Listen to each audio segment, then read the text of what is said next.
हरपाल जी बड़े ही भक्त थे, लेकिन वो विवाह नहीं कर रहे थे। क्यों? वो ये सोच रहे थे कि जब तक कोई भक्ता नहीं मिलेगी, कोई भगवान की भक्त नहीं मिलेगी ना, तब तक मैं विवाह नहीं करूंगा। शर्त रख दी कि जो भगवान का भजन करेगी, जो भगवान से प्रेम करेगी, उसी से मैं विवाह करूंगा। किसी से विवाह नहीं किया। एक दिन समाचार आया कि ऐसी कन्या है जिसने शर्त रख दी है कि जो नित्य प्रति 1000 संतों को भोजन पवाएगा, उसी से मैं विवाह करूंगी। हरपाल जी ने सोचा, इससे सुंदर श्रेष्ठ मेरे लिए क्या होगा, इससे अच्छा क्या होगा। अरे जो संतों के लिए, भक्तों के लिए ऐसी शर्त रख रही है, मैं तुरंत विवाह कर लूंगा। तुरंत हाँ कर दिया। कहने लगे मुझे मुहूर्त भी नहीं देखना, कल ही विवाह करा दो। क्यों? क्योंकि हरपाल जी भी भक्त हैं और वह कन्या भी भक्त है। विवाह हो गया। अब साल भर खूब अच्छे से नियम चला। नित्य प्रति 1000 संत आते हैं, कभी कभी 1200 भी हो जाते हैं, 1500 भी हो जाते हैं, क्योंकि ज्यादा हो जाएंगे तो उनको वापस थोड़ी भेजेंगे।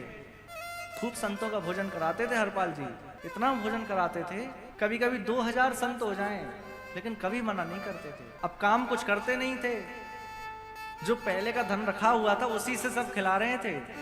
अब 1.5 साल 2 साल बाद वह धन कम पड़ने लगा। अब अपनी पत्नी से जाकर तो कह नहीं सकते, क्योंकि वचन दिया है। अब उसी को वचन दिया और उसी से कहें कि देखो ऐसी व्यवस्था है, अब क्या करें। उससे नहीं कहा जाकर,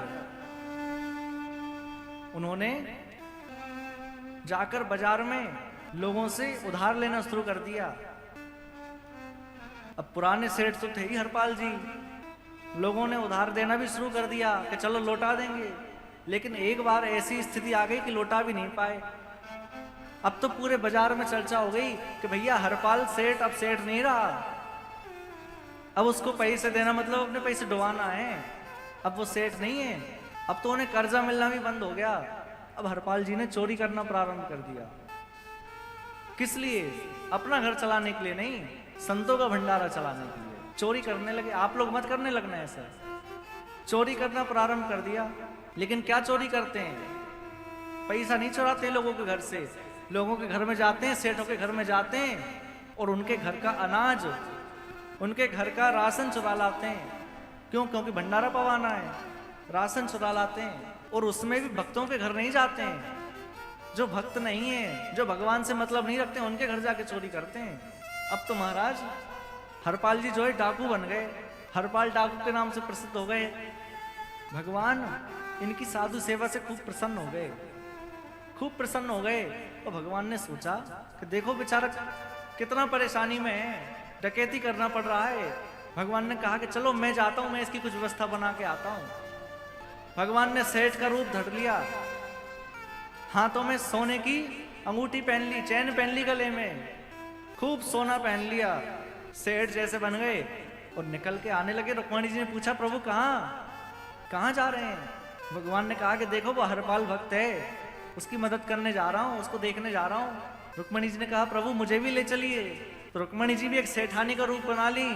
रुक्मणी जी ने भी खूब सारा स्वर्ण पहन लिया, खूब गहने पहन लिए। अब दोनों सेठ सेठानी का रूप धरकर आ गए। जिस रास्ते पर हरपाल जी खड़े हैं वहीं से निकलने लगे। अब हरपाल जी ने देख लिया कि कोई मोटा सेठ आ रहा है, अरे खूब लंबी व्यवस्था हो जाएगी इसको अगर मैंने डाका डाल लिया तो। और जैसे ही आते हुए देखा, अब वो तो स्वयं भगवान है।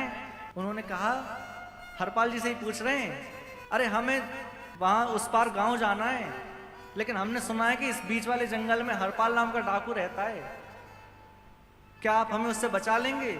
उन्होंने कहा ठीक है, मैं आपको दूसरे रास्ते से ले चलूंगा, हरपाल डाकू से बच जाएंगे आप। अब हरपाल जी भगवान को लेकर जंगल के अंदर चले गए। निकाल ली छुरी और छुरी निकाल के कहने लगे, भैया जय श्री कृष्णा बोलो, राधे राधे बोलो। अब भगवान को पता था कि ये भक्तों को नहीं लूटते हैं, ये जो नास्तिक होते हैं उन्हीं को लूटते हैं। तो हरपाल जी ने बोला जय श्री कृष्णा बोलो, आप सब, आप दोनों जय श्री कृष्णा बोलो। तो भगवान कह रहे हैं देखो सुबह सुबह से हमारा दिमाग खराब मत करो, ये जय श्री कृष्णा राम राम हमसे मत बुलवाओ। हरपाल जी समझ गई है तो भक्त नहीं है, बिल्कुल पूरे संसार ही हैं, इनकी तो एक एक अंगूठी उतरवानी है। अब भगवान है, हरपाल जी के आनंद ले रहे हैं। हरपाल जी कह रहे हैं अच्छा भैया राम राम बोलो। भगवान कह रहे हैं देखो मैं राम राम नहीं बोलूंगा, चाहे मुझे अकेले जाना पड़े, लेकिन मैं भगवान का नाम तो लेता ही नहीं हूँ, मेरा नियम है। हरपाल जी समझ गए अब तो इन्हीं को लूटना है पूरा। हरपाल जी ने चाकू उड़ा दिया और कहने लगे, हरपाल जी ने कहा कि देखो वो हरपाल डाकू और कोई नहीं, मैं ही हूं। अब मेरे सामने आ गए तुम लोग, चलो उतारो जितना भी सोना चांदी है सब उतार दो। सब उतारने लगे भगवान। अपने गले की चेन निकाल दी, अंगूठी निकाल दी, कड़े निकाल दिए, आदि आदि सब निकाल दिए। रुक्मणी जी के सामने चाकू अड़ाया, रुक्मणी जी ने सब निकाल दिया, लेकिन रुक्मणी जी की उंगली में एक अंगूठी फंस गई। अब वो निकले ही ना, बाकी सब उतार उतार के दे दिया। हरपाल जी सोच रहे हैं कि ये जो अंगूठी है ना, ये अंगूठी इतनी है कि ये अंगूठी भी मेरे 6-8 महीने की व्यवस्था कर देगी। मुझे ये भी उतारना है क्योंकि इनने भगवान का नाम नहीं लिया। हरपाल जी ने कहा कि जल्दी उतारो, और नहीं उतर रही है ना तो मैं उंगली काट के निकाल लूंगा, लेकिन इस अंगूठी को निकालूंगा। और जैसे ही चाकू लगाने लगे तो भगवान अपने साक्षात रूप में प्रकट हो गए।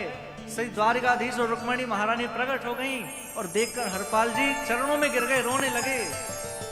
प्रभु मुझसे गलती हो गई, मैं आपको पहचान नहीं पाया। अरे मैं अपनी रुक्मणी जी, अपनी महारानी की उंगली काट रहा था। रोने लगे। भगवान ने कहा तुम चिंता मत करो, हम तुमसे दुखी नहीं है, प्रसन्न है, क्योंकि तुम खूब संत सेवा करते हो। तुम चोरी भी संत सेवा के लिए करते हो, इसलिए हम तुमसे प्रसन्न हैं। हरपाल जी ने कहा प्रभु देखिए आज आप मुझे मिले ना तो केवल एक की वजह से। किसकी वजह से? पत्नी की वजह से। अरे पत्नी का ही तो नियम था कि 1000 संतों को भोजन पवाएंगे, उनका नियम नहीं होता तो बंद कर देते। उनकी वजह से आपका दर्शन हुआ है। अब आप चलो मेरे संग और मेरी पत्नी को दर्शन देना, चल के साथ चलो। अब आप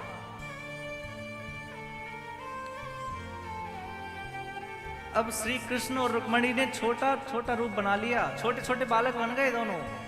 हरपाल जी के कंधों पर बैठ गए और हरपाल जी के घर आए हैं। आवाज दी हरपाल जी ने, अरे देवी देखो कौन आया है। और जैसे ही देवी ने निकलकर देखा, एक तरफ छोटे से रूप में श्री कृष्ण हैं, एक तरफ छोटे से रूप में श्री किशोरी जी, श्री रुक्मणी जी हैं। देखकर प्रसन्न हो गई। ये किस लिए? संतों की सेवा की वजह से। अब बताओ भगवान इतने प्रसन्न हो गए उनसे, अपना सर्वस्व लुटाने के लिए आ गए। तो हमारा जो जीवन साथी है वो बहुत महत्वपूर्ण होता है। कहीं कहीं पति भक्त होते हैं तो पत्नी नहीं होती, कहीं पत्नी होती है तो पति नहीं होते, लेकिन कहीं कहीं ऐसा मिल पाता है जहां पति पत्नी दोनों भक्त होते हैं।